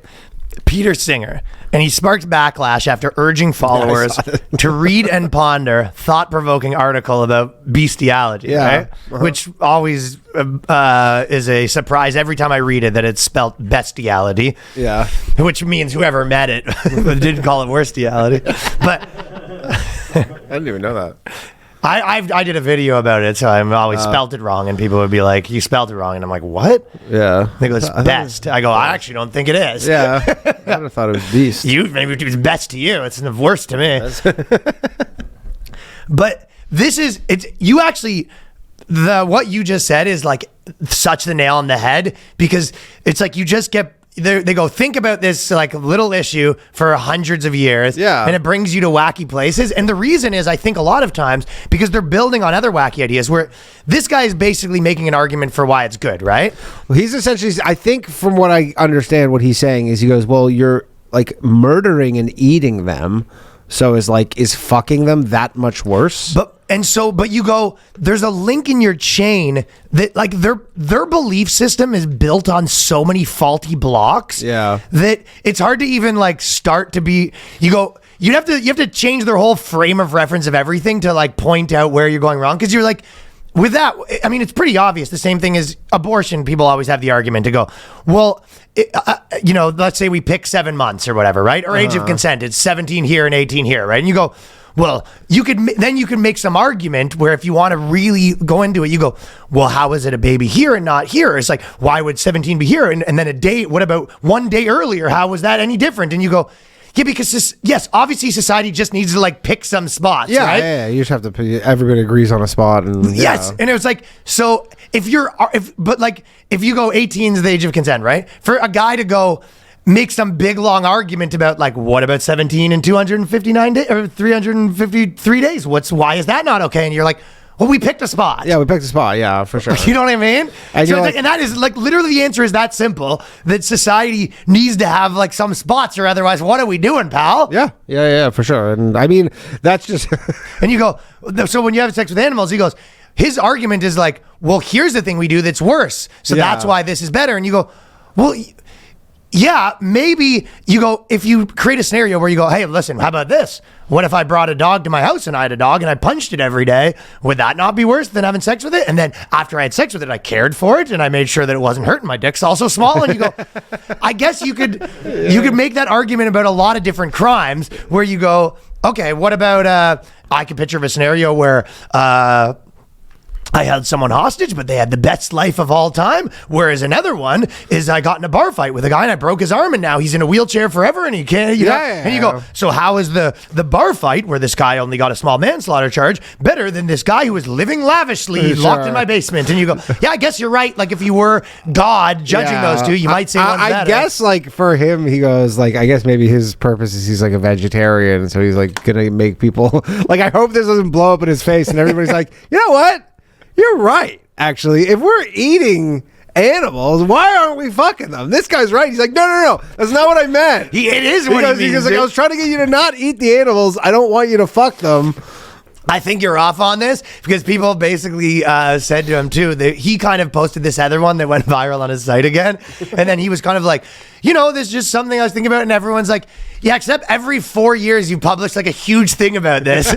So it's like if people went back and it's like it's kind of been his main cardinal issue for 20 years. He's been pushing this. I wonder if he has pets. Like, what if his Instagram's just him and like 6 like labs, and everybody's like, oh my god. Peter Singer, 77, he's still pushing it. He's still pushing it. That's gonna be his life's work. As should we fuck dogs? He argues that animals can consent to sex with humans by giving indications. It's like taking a logical argument for that. Like there's like faulty blocks in there somewhere, because yes, everything in society that becomes like a cultural norm doesn't all fit together perfectly, because it's a compromise between a lot of people's different beliefs. I understand what he's saying where he goes, well, this thing's objectively worse, killing the animal. So then he's like, why not this? Well, I'll tell you the reason is because it's a compromise, right? Yeah. So one of them might be like, for example, there's you might have conservatives think one thing and liberals think one thing, right? And there's a little bit of some for you, some for us. And you go, well, yeah, but I'm sure there's a lot of people that would look at the laws and be like, yeah, I think some people might say financial crimes is like the worst thing you could do, is like rob an old lady from all her money. And some people would say that, that hitting a woman's the worst thing that you could do. Yeah. So there's different people that might have different things, and you go, well, yeah, we take everyone's sort of opinions, and that's what, like, you live in a democratic society, and you sort of end up with laws, right? Yeah. So you go, you can't look at them all at one thing, right? Mm-hmm. But this guy, when you try to like poke holes in, and as soon as you do that, you go, well, what are you actually up to? And it's like, I think a part of it is that you just you're sitting there thinking too much. Yeah. You're trying to intellectualize something. And the other part is like, maybe a little bit you want to fuck kids or fuck dogs. Maybe. But I mean, yeah, I don't know. I hope that's not what he's doing. But yeah, he's got a lot of time on his hands to just think about. There's sort of a whole community. Does he have like, you think he has a hierarchy of like what's like, he goes, he's like, you can, like, any animal or whatever. I mean, there is societies where probably it's like not that. I mean, there are probably societies in the world where it wasn't that crazy for a dude to go like bang one of the goats when he was 13. Yeah, for sure. But isn't there like even in Tijuana now, there's a whole thing where chicks get fucked by like a donkey or something? I don't think they like it though. I think that's like porn. Yeah. I don't know. Yeah. It's disgusting. Danny putting on his wig and taking a trip to Tijuana. I'm a buxom woman who's just looking to get fucked by a donkey. Hi. Hello. My name is Nancy Molishchuk. You can call me Nan. I'd like to be fucked by your biggest donkey, please. What's your name? Fran Molishchuk. I'm here for my sex session. This guy must be the biggest bummer at his college. Like, everybody's just like, he's the guy he's the prof, his door's always open, and everybody's like, literally, like, when he's not looking is when they walk by, they're like, kind of like, you don't want to get caught with that. You don't want to get caught. That guy's gonna punish you. Like, he's one of those guys that just be like, you'd walk by his office, or if you were working in the same office, you go, oh yeah. Oh, of course. And so then you go, what are you working on? No, then he's like baiting you into being like, what? Yeah. You know what I mean? He goes, he works, he goes, and he's making the noises. Oh, he goes, yes. And then you go, what is it, Peter? And he goes, you can fuck them. Yeah, he goes, so I'm working on a list of the most to least fuckable animals. Currently on the bottom, I have fish. And the most important thing is that I've figured out that it's actually morally permissible. Yeah, I mean, if you're going to eat them. That's what I've been doing, a kind of a joke on stage, talking about, it's almost because most gynos are like females now. Like if after you finish your 7 years of medical school and then you pick your body part. Yeah. Like if you want to be like the pussy doctor now, like as a dude, you gotta really want it. Yeah. Because it's almost like abnormal. For sure. I mean, I don't know how these guys, if you're gonna be the guy that dedicates all his research to proving the morality of bestiality. You gotta. It's crazy. He's been on this forever too. Like this Well, isn't that's the funny it's part. just like, you're still talking about this. Well, he's going back to his like dean or whatever, the head of the department. He's like, I have another idea. He goes, let me guess, bestiality. He goes, okay. Well, this one's different though. Yeah, there's gonna be like a movie where it's like it's the year 3040 and everybody's fucking animals and they have to come back to now in a time machine to kill this guy. Animals gain consciousness, they become sentient, and then they like basically build a time machine to come back and kill this dude. Peter Singer. Peter Singer. Peter Singer's the devil. Yeah, Peter Singer's like the deviled animals. Yeah, well, in his perfect thing, he was like, they've given consent, and he goes, what is the consent? It could be almost anything. The animals just have to not move. Yeah, He goes, no, that right there, that's the consent. Blinking. See that? You know, blinking counts. What counts as the consent? He seems to be enjoying his food. You know what animals like after a nice meal? Singer time. Sing a time. And then there's another guy, his boy, Gary Francois, which is a French name. Francione, I think it's a French name. The French guys are into some fucking zany stuff. It's some wacky shit. He blasted. Oh no, this guy has actually not. I got that wrong. He blasted Dr. Singer as someone who has been supporting bestiality for decades and accused him of parroting the controversial line for publicity. Peter, you've been arguing for decades that we need to rethink bestiality. Here is your 2001 essay, which originated in Nerve, the NJ, the New Jersey Rutgers, the university lecturer said. It was sick then, and I think it's sick now, but I appreciate that whatever keeps you in the public eye. So this guy's accusing him of like, oh, he's trying to be controversial. Just for the sake of it, just so people kind of are talking about you. Shitty way to be. It's a good way to like get out of a relationship.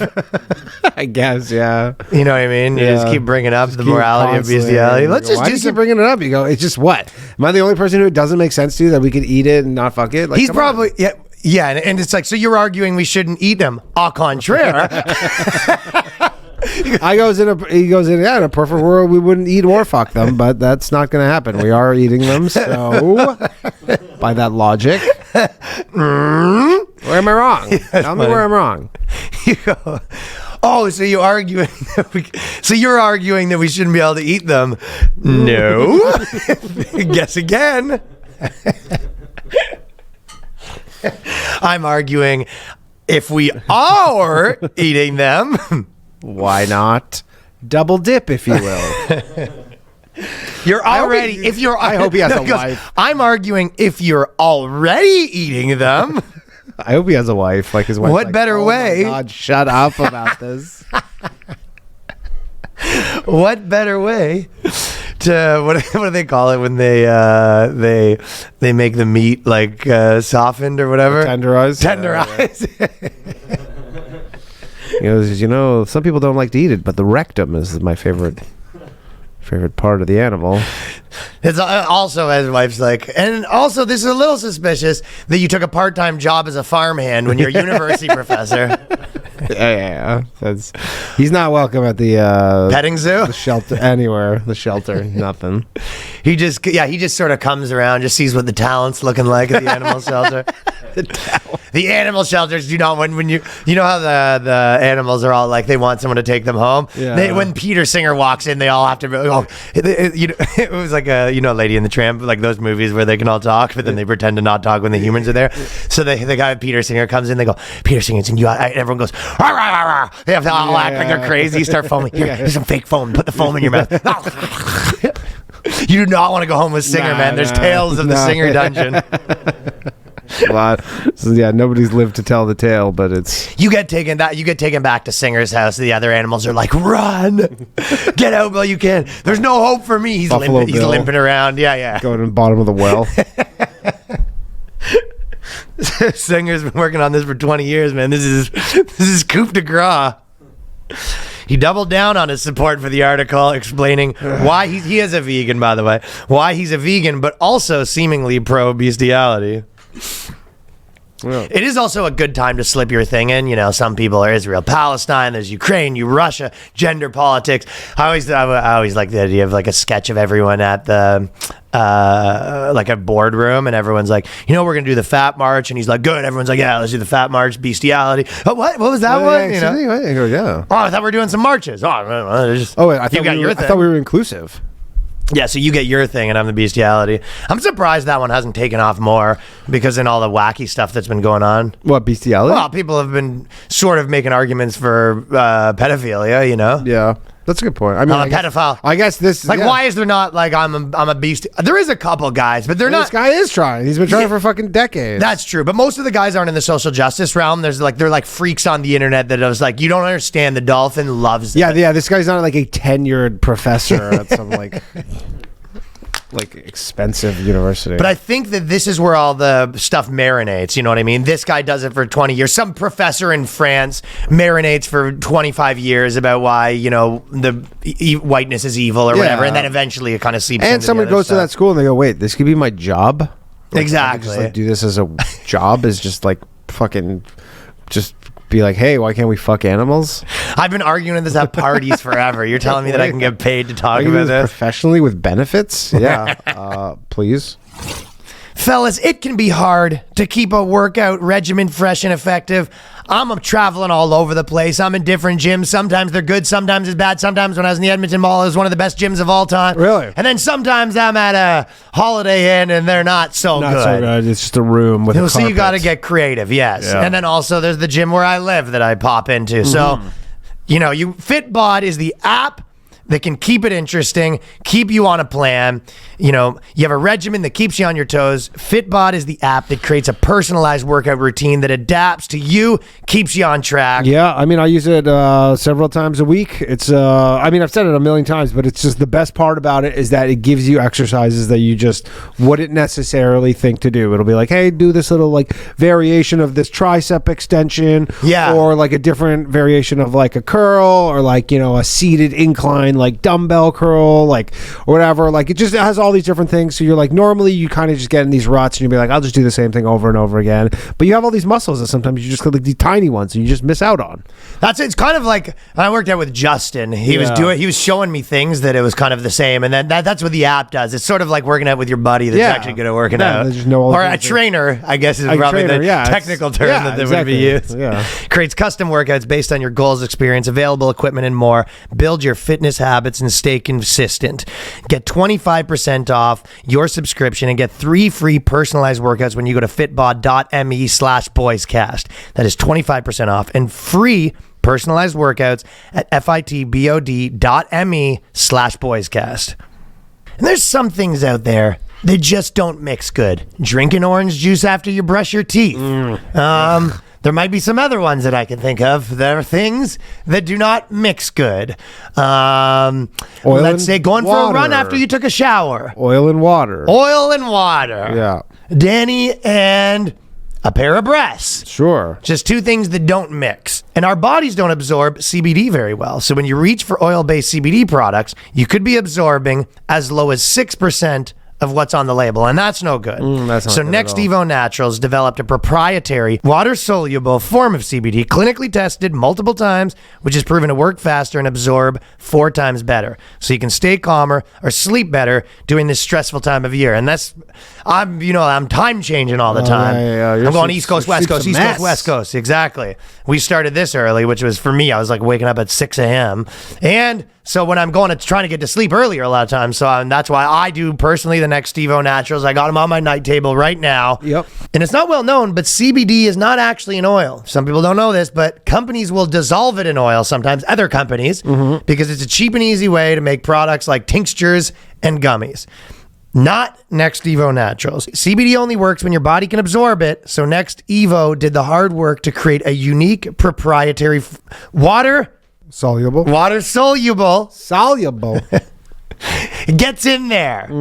Water soluble form of CBD. Their products absorb faster and better and are more delicious with no empty aftertaste. And I will vouch for that. The products are not messing around with the taste. No taste. Yeah, you almost look forward to it because they taste good. Yeah. So don't waste your time with oil-based CBD that might not work. Upgrade to better natural solutions from Nextevo. Go to nextevo.com. Use the promo code BOYSCAST to get 25% off. That is 25% off at nextevo.com. Promo code BOYSCAST.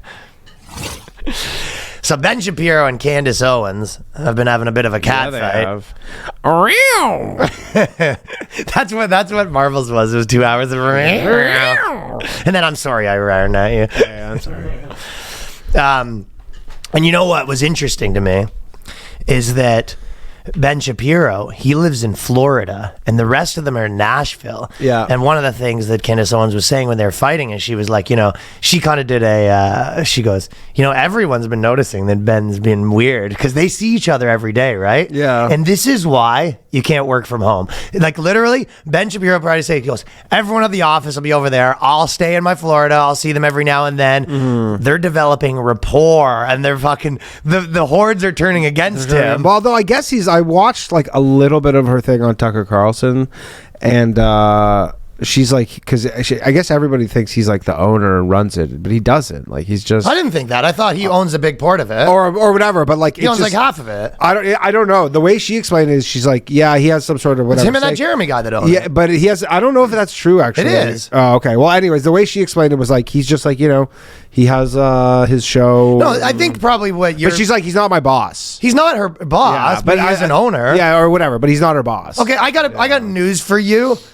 Ben Shapiro's word of who goes and stays means a lot. Yeah, that's true. Yeah, but yes, he's not. He would look so technically- bad if because he's not the CEO. Yeah, he's not the CEO exactly. That's, But he is an owner. Yeah, I guess. Well, that's like that's a million places. You know what I mean? But if a big shareholder starts being like this goes, you fucking you're. He still can't though. That would just look so bad. That's correct. Yeah. Well, I think he's in a rock and a hard place. Also, what did you think when you hired Candace Owens? You wouldn't be getting into some spats?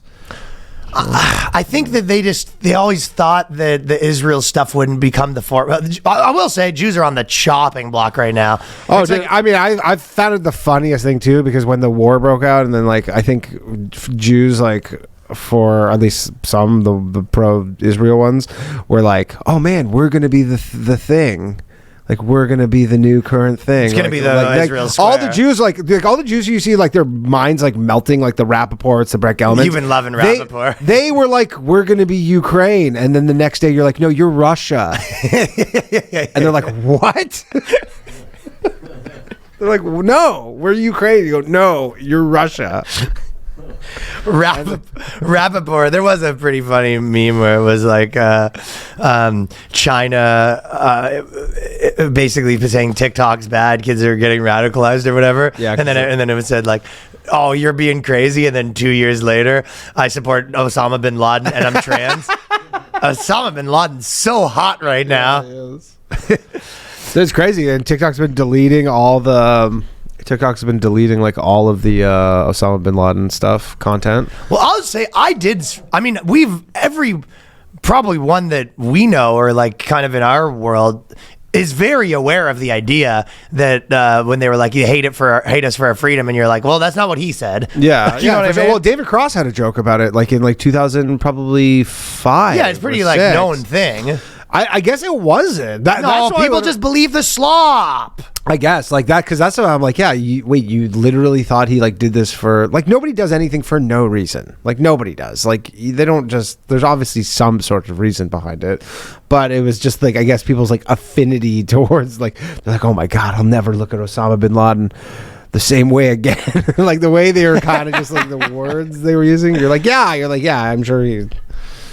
But also, you're like, you eventually just want. I just didn't I'll tell you what I didn't realize is how much he talked about the Jews. I didn't really realize that. I mean, I knew that he was kind of, we want America to bankrupt themselves and all these foreign wars America's on. I didn't realize the extent to which he had Israel popped in there. Well, I guess they don't like Israel over there. They don't. I mean, like again, Israel is. I always think about it. If you ever see Eddie Murphy Delirious. And then he does the thing about like the family, like the black family and the white family, and like Poltergeist, where like the white family goes to the house and they're like, get out, and they're like, oh, I think we should stay here or whatever, and the black family's like, we gotta go or whatever. Like literally nobody wants Israel there. Like they're surrounded by all these people who are like, get out, and they're like, nah, we're gonna stick this one out. And like, yeah, no one wants them there for sure. The worst spot. It's like, yeah. So Rappaport but Ben Shapiro's been like, he's full all in. Yeah, of course. I know, but the other people there aren't. No. And like Elon Musk, I don't know if you saw what he tweeted. Yeah. His response to like the whatever tweet, which is kind of basically, he was just basically like I think he was just trying to say like the anti-white stuff. He's like the anti-white stuff has been. Well, he's kind of saying this is why people aren't like joining your side, because like all of the big Jewish organizations were like pushing. Yeah, he's like the ADL has been like the super anti-white thing, and you're like, dude, and now that fucking did you see Jonathan Greenblatt on yes, TV? oh my god! What the fuck? Now he's like, oh, these fucking you libs in your safe spaces. I didn't know what I thought I was having a melt. Everything is like we're in a snow globe right now that is just getting like shaken Buddy, as hard as possible. When I thought Jonathan Greenblatt go on a fucking interview and he goes, it's all about these safe spaces. I go, you're the guy who personally deplatformed many people that I know. Mm-hmm. I know many people that are not, they were banned from every platform because the fucking ADL put them on the hate list and then everyone used that hate list. And that guy, he goes, it's the fucking university. He goes, it's the oppression Olympics, he says. I know. He's like, Gad sad play, like all this stuff. I go, is this a fucking FaceTime? It's insane. Does he think everyone's has like a fucking memory of a squirrel?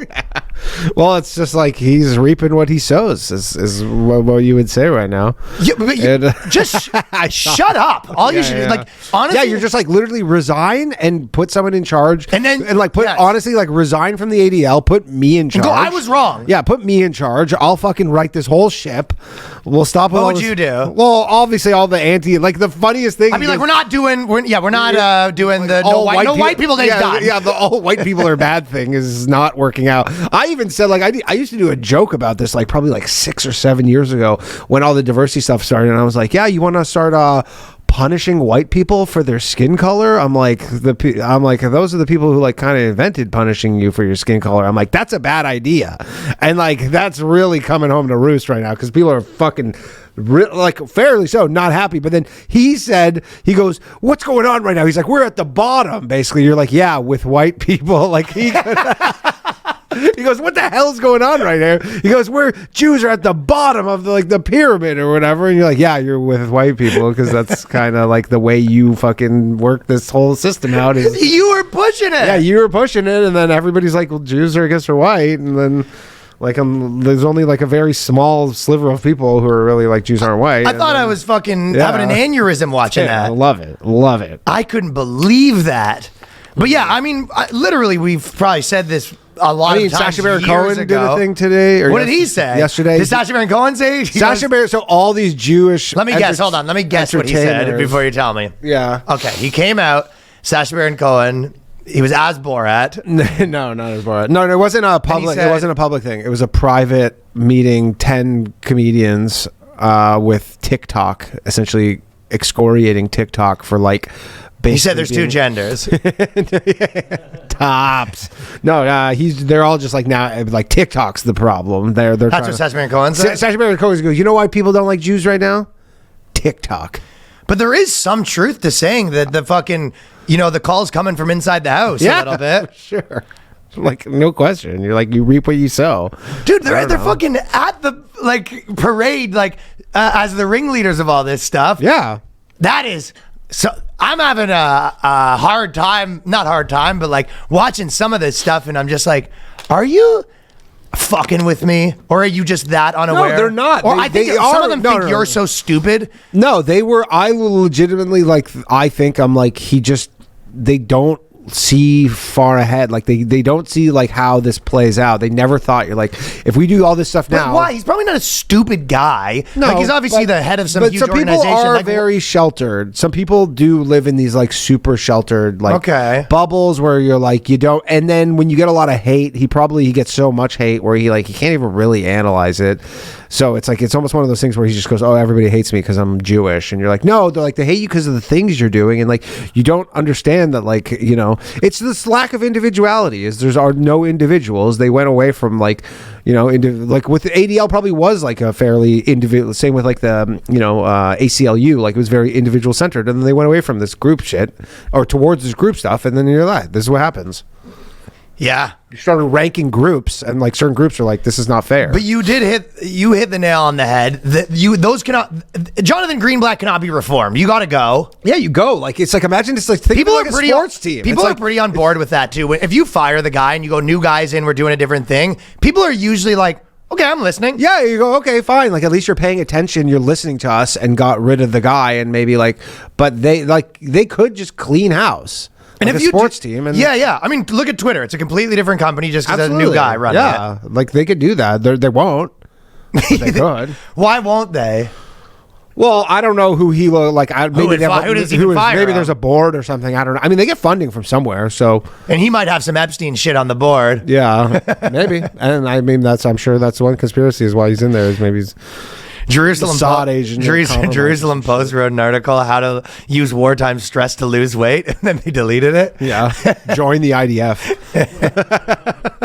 Be a soldier. They go, fears of rockets and missiles amid Israel's war with Hamas, putting millions of Israelis at a constant state of anxiety and stress. But you can actually use this stress to lose weight and stay healthy. And they're sort of saying that when you're stressed out, it's a good time to lose weight. Good time to lose weight. Yeah, you're not going to eat so much. It's a winning mentality, though. I actually agree with it. Just like It's like being sick. I always say that with being sick. Whenever you're sick for a week, it's like if you're 20 pounds overweight, it's a good time to not eat when you don't have an appetite. for sure. Yeah, it's a freebie. It's a freebie. It is a freebie. Your body, You lose muscle and your too, body's though. you lose muscle, and your body's probably like fighting so hard that you kind of it's like a double freebie almost.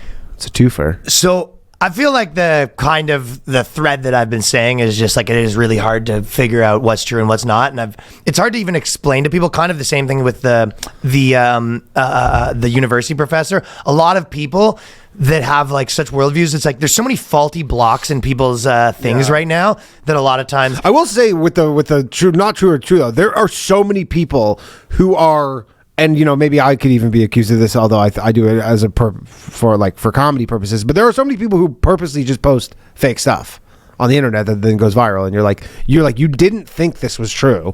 You're purposely like you're on a side, and you're just posting something fake, being like, oh, look at this fake thing, or purposely admitting the truth.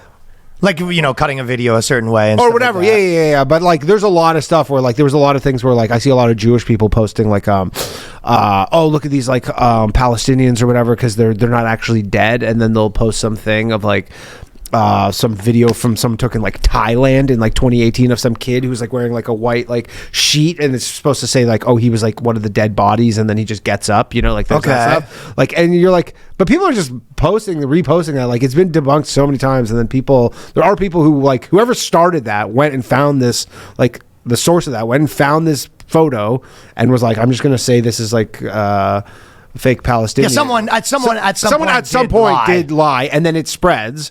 But like someone chose to at some point, and they think they're like, oh well, this is like an information war, and I'm just helping my side. But you're like, that stuff always comes home to roost, Yeah. The freebies, it's the people that the cheaters. The cheaters doesn't work out in the long run. yeah, with community notes especially too. Yeah, the community notes probably helps it. But the point I was making was, there's like kind of. Whenever I'm looking at people that are sort of like successful in life or even like good at their job, like, or a lot of times it's not so much that it's a good worldview. It's a lot of times like a lack of things that are holding you back, and kind of, like a car is has like like a lot of times cars can go faster, but they've put a piece on there, governor or whatever. A governor. Yeah. And a lot of times to make it go faster, you just remove the governor. Mm-hmm. I feel like a lot of people's way that they look, they have all these governors on themselves. And one of them, I was just thinking like, because, people right now, when you're talking about Israel, Palestine, you're talking about like winning the hearts and minds or whatever, right? Yeah. Like, you don't want to just be a heart and mind. Like, you ideally want to be somewhat above that, like being able, but it's impossible to analyze it when you find yourself like in the thick of it. Yeah, the fog of war. Yeah, but I feel like everyone's like that for everything. And it's like so if you look at like most people that are successful that run companies, they're sort of able to step back and look at the whole thing and see all the sides and try to analyze all the parts. Yeah. And I feel like a lot of people have like governors on themselves that force you to you see yourself as just like one of the hearts and minds to be won over by everyone. You know what I mean? And some people are I feel like that's the biggest difference between a lot of times people that are great and people at certain things. It's hard to be objective sometimes too. Like some people, people obviously have biases and stuff, and they just cannot be objective about certain things. Just That's a governor. Yeah, Bias is a that's governor. for sure. That's what I'm saying. But I don't. I think. But think about in financial sector. Just think about the most simple one to always look at these principles is a financial sector, right? So if you go, I have biases about companies, right? Yeah. Those are governors on your ability to make money. Yeah, for sure. Obviously, right? Yeah. If you have like, well, I can't like this because of that, and I can't like this because of that, or this isn't good because of that, or you know what I mean? I believe this, but I don't believe that. Like all of those things. The same with people. It's like if you're able to like evaluate good employees based on who would be good, all of your biases are governors. I mean, there's literally this Jewish guy. I can't remember what his name is, but he's like this investor dude, and he's been the craziest Tesla guy for like ever. And then like after Elon Musk like replied to that tweet, he's like, "I'm selling my Tesla. All my shareholders were all selling." And you're like, he's like Elon Musk is ruining Tesla with this like his tweeting, and you're like, I don't think so. I don't think it's gonna like those are two separate. I was just in California. Every person has a Tesla. Every person has a Tesla. Like you're gonna get a few people as like a point. Will yes, they will turn in their Teslas or whatever. But You still have Tesla shares? no. But Wasn't that one of your second worst trade of all time? that was the worst one. That was the Topps baseball cards was our worst one. It's up there. Wasn't Topps baseball cards our worst trade? Yeah. Well, no. It was the worst in the sense that More loss. yeah, it's hard to say. It was, but So does that do you still think of that one? Is that the one that got away a little bit, Tesla, for you? it was the one where I just didn't follow my rule for sure. It was Yeah, you said that rule forever that you go, I'm buying this forever. I'm never selling this. it. It's hard though. It's easier said than done. Well, that's Tim Ferriss. Rule one, I don't know if it's his thing or he just said it, but it's rule one, make your rule. Rule two, stick to your fucking rules. It's tough, man. It's easier said than done. It's the only way for it's easy to make it easy is you just don't think about it. Yeah, but sometimes it's I guess if you're just like I'm not gonna look, but the problem is like you just get people in your ear about that shit, or you're like even if I wanted to avoid it, people are fucking.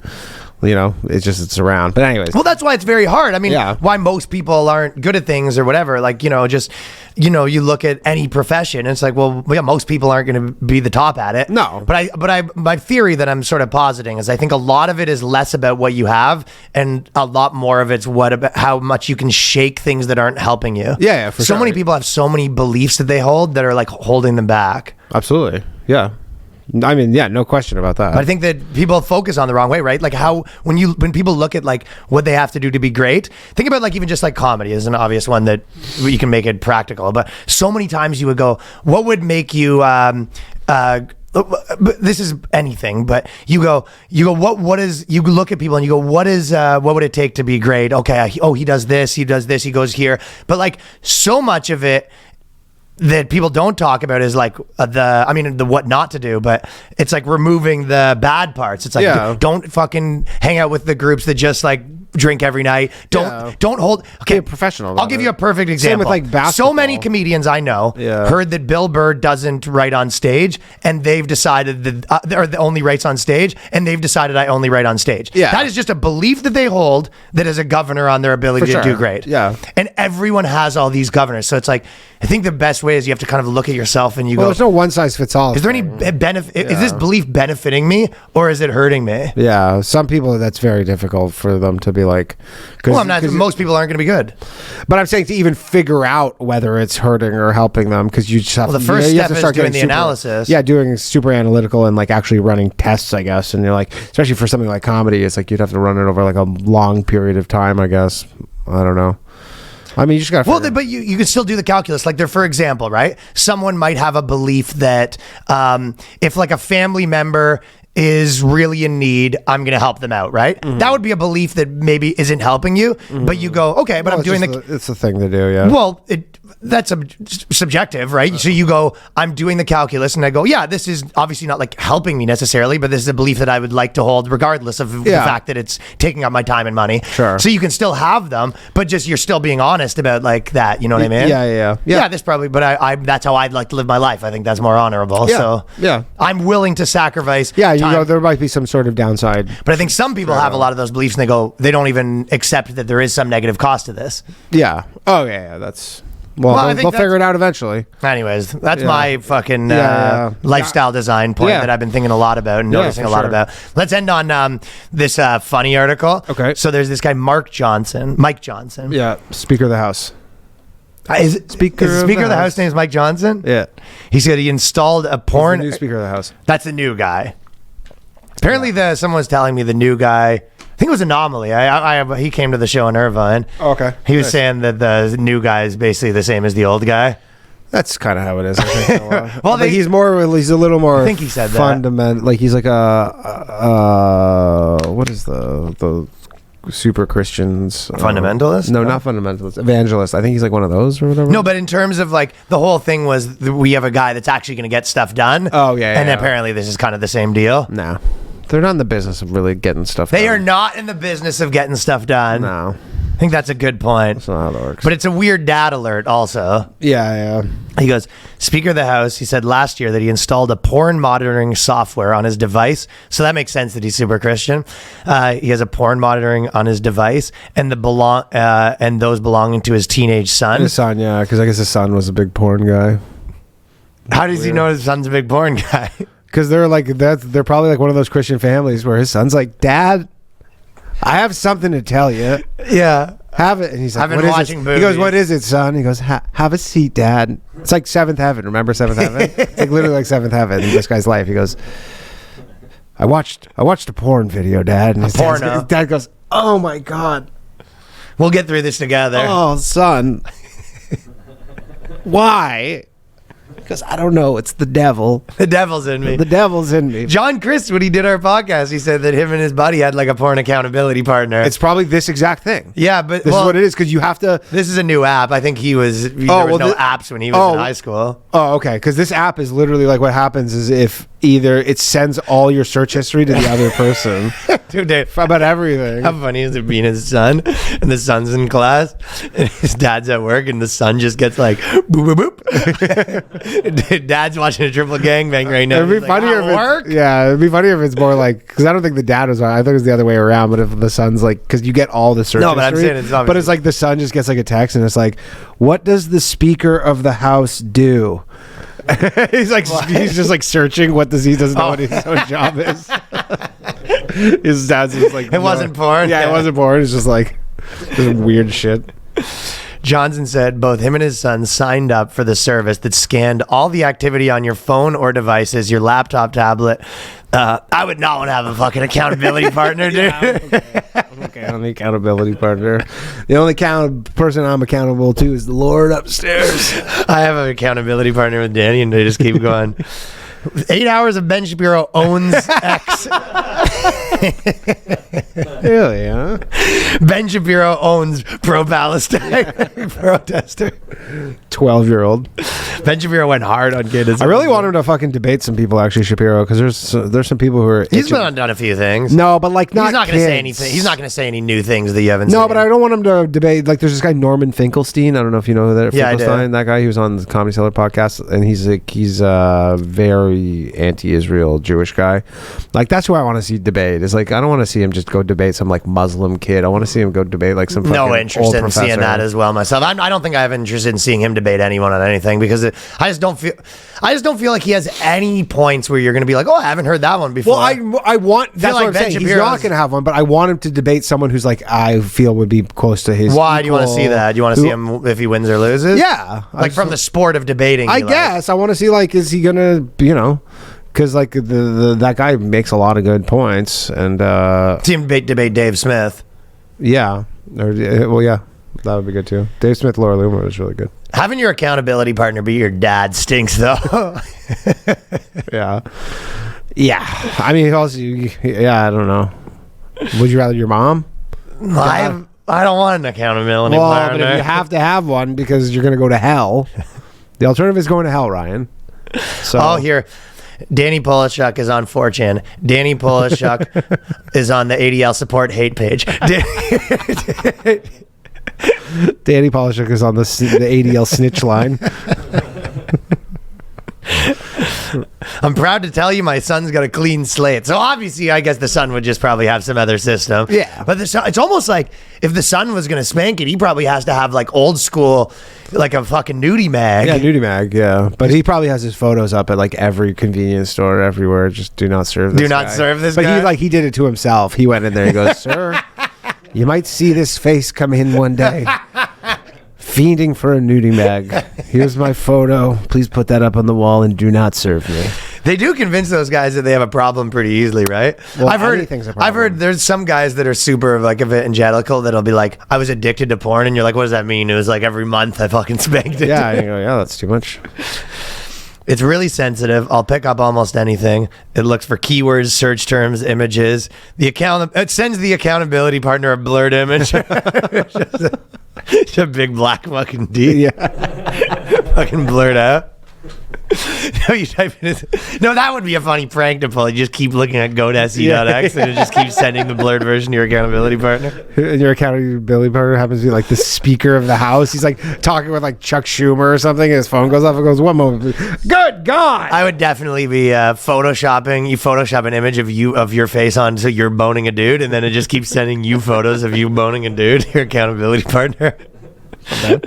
Proud to say the son's got a clean slate. It's really sensitive. It'll pick up almost anything. So clean slate from the son. He's happy to say. Yeah, good. But it is pretty funny. Yeah, having your dad as the weird porn accountability partner. I know.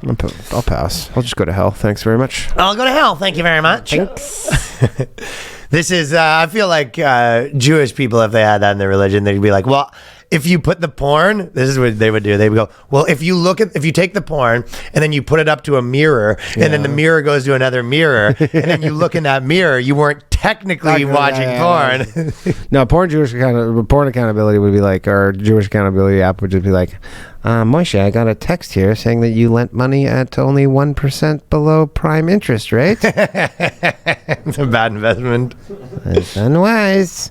Did you hear? I said this on Corolla, but I said I thought of this is how Israel could never get attacked again. They put a big a canvas on the Iron Dome, and then there's like a automated hand, and then every time a missile comes, it draws a bit more of Muhammad. So then at the end of it, like Muhammad's almost drawn, and then they're basically like, well, you were actually in charge of drawing him. Yeah, so stop firing rockets at us. Well, you were drawing Muhammad. So they go, every time I've actually set it up, so you were technically the ones drawing Muhammad, and every time you fire a missile, it's you were just draw Muhammad, or you could just have every missile draws a picture of Muhammad. Yeah, might be worth considering. It's basically Hangman, yeah. So they go, because if you know for a fact that any missile into this area draws Muhammad, and you still send a missile there, you go, then you're just asking for it. Well, you drew Muhammad, right? Because the thing's been set up. Yeah, it's automated. It's clever little loophole. That's what I'm saying. I guess the Muslims maybe they'd say that we don't do loopholes. You did it. Yeah, or they'd be like, okay, well then once that's drawn, all 1.8 billion of us are gonna. No, they have more drawings though. There's lots of them. It draws it over and over again. Oh, right. So you're like, oh, I'm a martyr. I'm going to get my virgins. Like I doubt it with how many times you just drew Muhammad. Yeah, it's an insane amount. That's not a bad idea. Every person draws Muhammad. And then I was saying the other way around is if like Muslims need to have like something like strapped to their body, the Jews would want to shoot them. Yeah. So they have like first and last month's rent on. Spare the checks. So instead of human shields, they just have like few first and last taped to their body. That's funny. Anyways. Okay. All right. So follow us on the Patreon. Thank you for tuning in on Saturday, everybody, which is a very for the boys day, so it's not that bad. But I got to meet a ton of people that listen to the podcast and are on the Patreon this weekend. So patreon.com/theboyscast. New episode. I actually have a lot of stuff to talk about because we waited an extra 9 days. So I feel like there's like tons of shit. So I have lots more stuff. But sign up. Patreon.com/theboyscast. Peace.